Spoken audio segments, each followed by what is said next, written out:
Mesdames et messieurs, bonjour, bonsoir. Je suis PF pour LTLT Lakers tout le temps, la chaîne francophone des Lakers. Les Lakers ont fait un excellent travail au niveau financier. Ils ont été très précautionneux dans leur manière de gérer les comptes de ce salary cap. Ils sont à 1,1 million de dollars en dessous du premier éperon et 13,2 millions de dollars plus ou moins en dessous du deuxième éperon, qui est pour moi l'enfer sur terre au niveau financier. Rob Pelinka, que peut-il encore faire sans mettre en péril le salary cap des Los Angeles Lakers? C'est ce que nous allons voir dans cette vidéo. Il va falloir qu'il soit très précautionneux, qu'il fasse très attention à ce qu'il va faire. Il lui reste encore quelques assets, on va en parler. Il peut faire évoluer ce roster en utilisant ses assets via trade, mais il a très peu de marge de manœuvre au niveau de la signature via la free agency. Eh bien, nous allons analyser tout ça. Que peut encore faire Rob Pelinka sans mettre en péril la situation financière des Los Angeles Lakers? C'est l'objet de la vidéo d'aujourd'hui. Lakers tout le temps, c'est tout de suite. Step 1, wake up early, gonna rise with the sun. Step 2, get some good, some food in you. Step 3, think real hard about what you wanna be. Step 4, everybody just do your thing. Wake up, today's gonna be a good day. Wake up, today's gonna be a good day. Wake up, today's gonna be a good day. Wake up, today's gonna be a good day.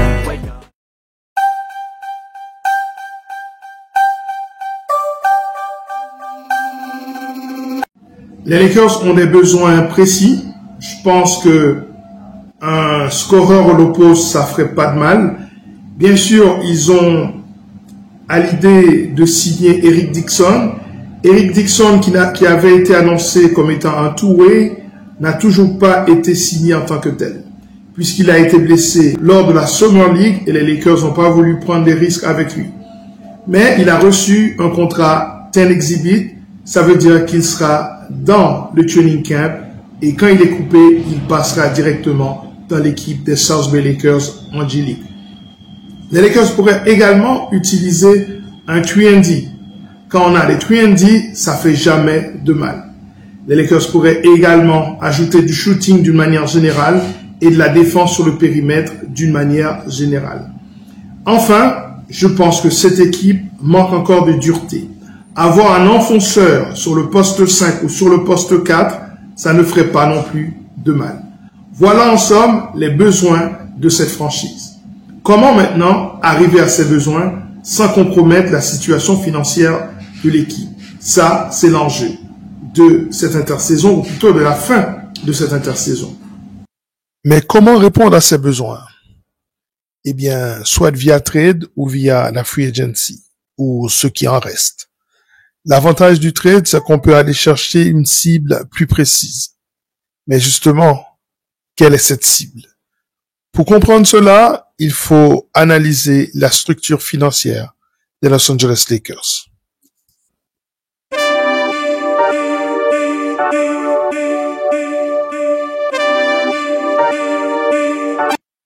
Les Lakers sont à 1,12 million de dollars en dessous du premier éperon. Vous savez que l'objectif de Rob Pelinka, c'est de ne pas dépasser ce premier éperon. Pour info, ils sont à 13 millions en dessous du deuxième éperon. Ce qui pour moi est l'enfer financier pour les franchises. Alors pourquoi les Lakers ne peuvent pas dépasser le premier éperon? Eh bien parce que tout simplement, en début de saison, souvenez-vous, ils ont signé Jack LaRavia et DeAndre Ayton. Ces deux mecs ont été signés grâce au non-taxpayer mid-level exception à hauteur plus ou moins de 15,6 millions de dollars. Et c'est une exception. Les Lakers sont arrivés en début de cette free agency comme étant une équipe non-taxpayer. C'est comme si on faisait une promesse à la NBA et qu'on va pas arriver en tant qu'un mauvais payeur. Dès lors, la NBA vous permet d'utiliser les deux exceptions. L'exception principale qui est le full mid-level exception non-taxpayer et le taxpayer qu'on peut quand même utiliser tous les 2 ans, c'est le biannual. En faisant cette promesse, on a dit à la NBA qu'on n'allait pas arriver à ce premier éperon et qu'on allait être un bon payeur en quelque sorte. Et si cette promesse est rompue, eh bien, il faut qu'il y ait des conséquences. Pour rappel, les Lakers se sont handicapés lorsqu'ils ont utilisé du cash dans les 2 transactions pour acquérir Aboutiro avec le 36e choix lors de la dernière draft. Dès lors, s'ils passent ce premier éperon, il y aura des sanctions. Or, il y a un enjeu extraordinaire de ce premier éperon qui est la possibilité d'aller chercher sur le marché du buy-out pendant l'intersaison quelqu'un d'impactant. C'est ce qu'ont fait les Clippers de Los Angeles l'année passée avec Ben Simmons. C'est ce qu'ils ont fait également cette saison avec l'acquisition de Bradley Beal. Et les Lakers, en restant au-dessus de ce premier éperon, se protègent de ces sanctions-là et surtout se donnent la possibilité, au cours de l'intersaison, d'utiliser leur 15e roster spot pour aller chercher quelqu'un. Et il y a des candidats qui peuvent être très intéressants. On parle notamment de Middleton du côté des Wizards. On parle également de Dillon Brooks du côté des Suns de Phoenix ou alors Grayson Allen.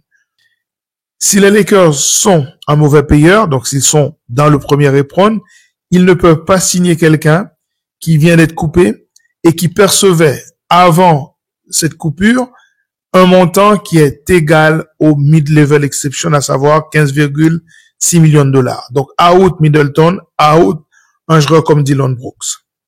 Donc, l'enjeu est quand même important de rester en dehors de ce fameux premier éperon.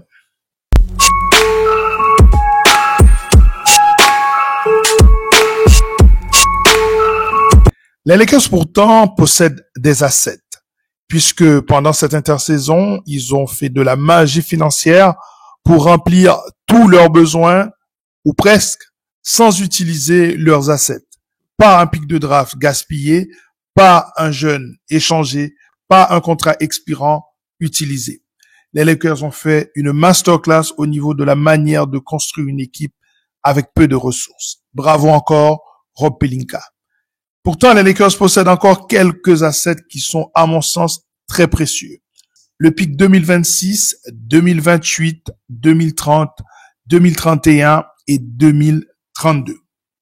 La plupart de ces pics seront des pics swap, puisque vous savez qu'on ne peut pas trader 2 pics de draft d'affilée pour ne pas mettre en danger la situation d'une équipe. Les Lakers possèdent en plus quelques jeunes qui sont assez intéressants. Dalton Keunig, dont la valeur a baissé, on doit être d'accord avec cela, mais aussi Bronny James, dont la valeur a augmenté. On sait que derrière, les équipes sont intéressées à l'idée d'avoir Bronny James afin, l'année prochaine, de pouvoir attirer LeBron James lorsqu'il sera free agent. Et à côté de cela, il y a Aboutiro, la sensation probable de cette draft, mais qui ne sera pas éligible pour un trade avant le 15 décembre. Donc lui, il est tranquille jusqu'au 15 décembre. Et en plus, les Lakers possèdent des salaires expirants. C'est le cas de Rui Hachimura, de Maxi Kleber et de Gabe Vincent. Pour une valeur totale, tenez-vous bien, de 40 759 259 dollars, soit presque un salaire maximum. Avec cette valeur, si les Lakers font bien les choses, eh bien, ils peuvent aller chercher quelqu'un qui a un salaire de 40 millions de dollars. Et quelqu'un qui a un salaire de 40 millions de dollars, c'est déjà un joueur très important dans la ligue. Donc, les Lakers possèdent des assets. Mais vous allez voir que les trades sont un peu plus compliqués que prévu. Eh bien, on en parle tout de suite.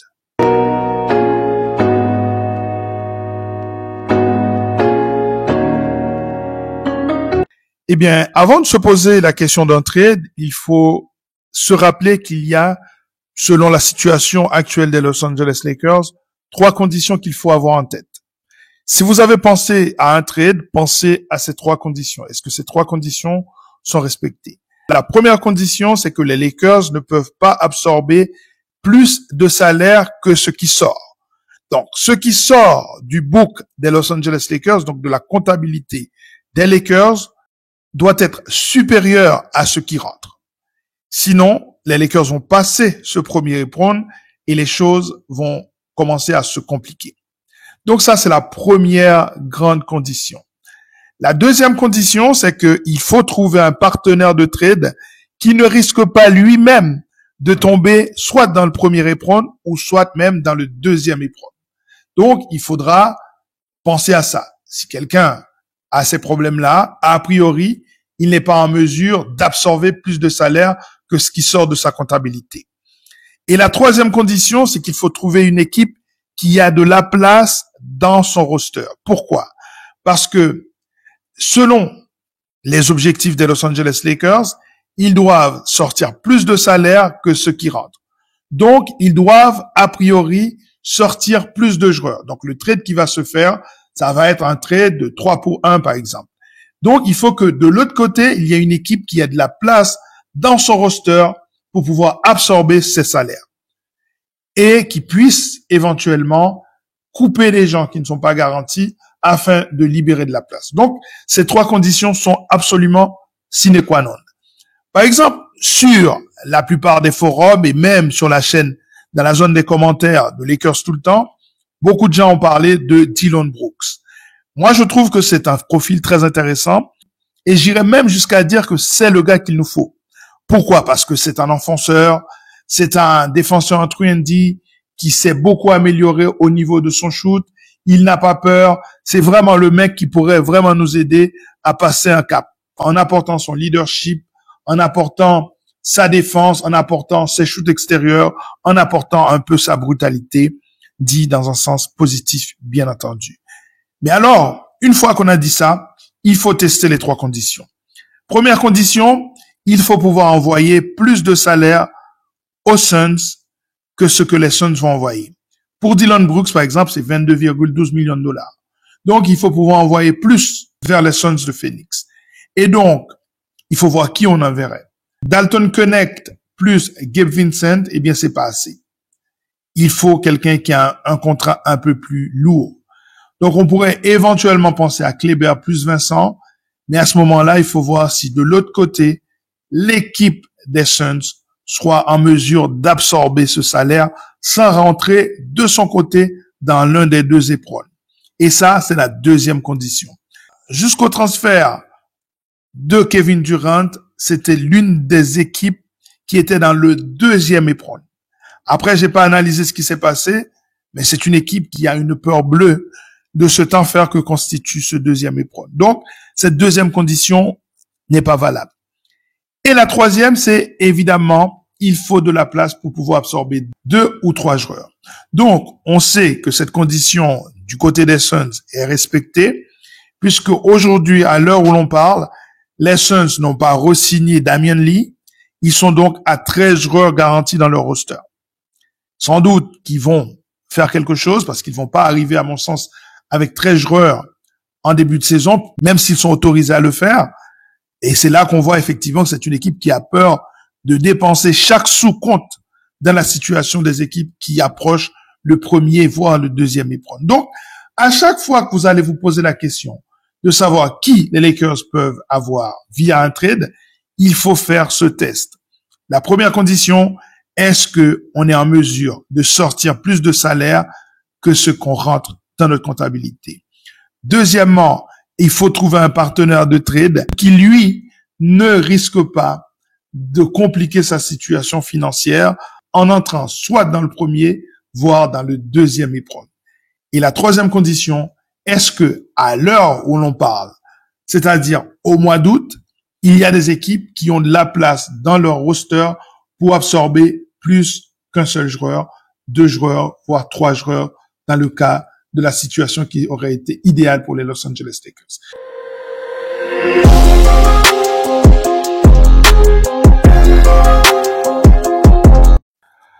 Alors, il y a un refus de trade qui a été annoncé selon les rumeurs. C'est celui de Vando et celui de Gabe Vincent. Les Lakers ont dit clairement, ces mecs-là ne sont pas à trader maintenant. Et la question qui se pose aujourd'hui, malgré toutes les critiques qu'on peut avoir sur ces deux gars, surtout sur la saison de Gabe Vincent, les Lakers ont décidé, niet, ils ne vont pas les trader. Alors, pourquoi est-on dans cette situation? Pourquoi les Lakers ont dit ça?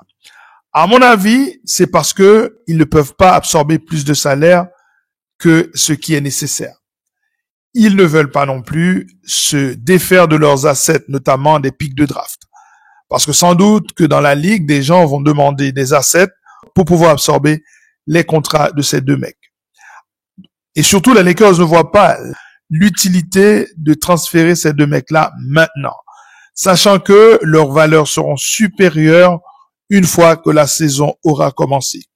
Surtout la valeur de Gabe Vincent qui sera un contrat expirant où il restera plus rien à payer, sinon 3 mois de salaire, soit presque rien du tout pour la comptabilité de l'équipe qui accepterait de trader pour ces mecs-là.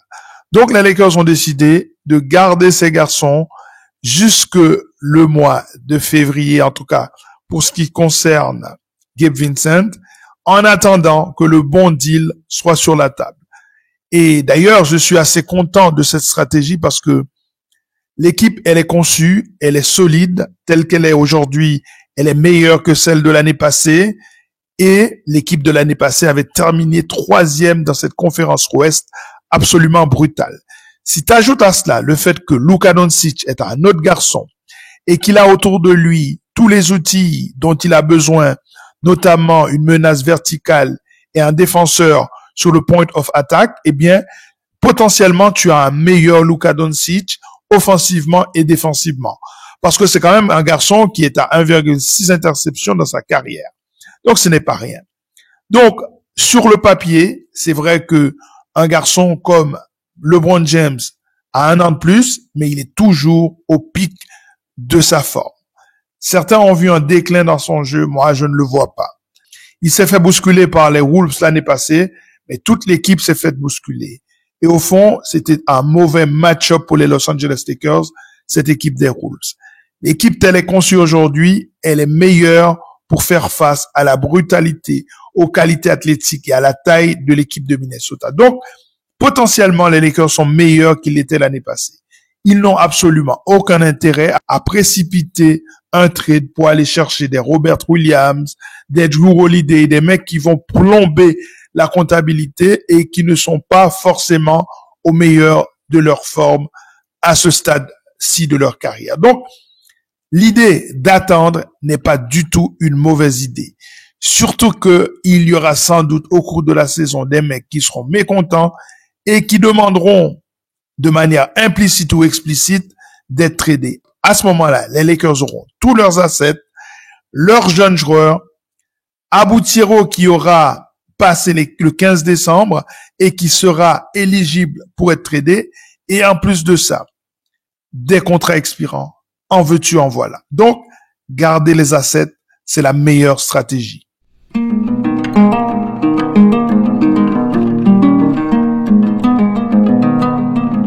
Donc, on vient de le voir, les Los Angeles Lakers ne sont pas pressés de se défaire de leurs assets si le bon deal n'est pas sur la table. Donc, qu'est-ce qui reste pour améliorer cette équipe? Eh bien, je vous dirais que pas grand-chose.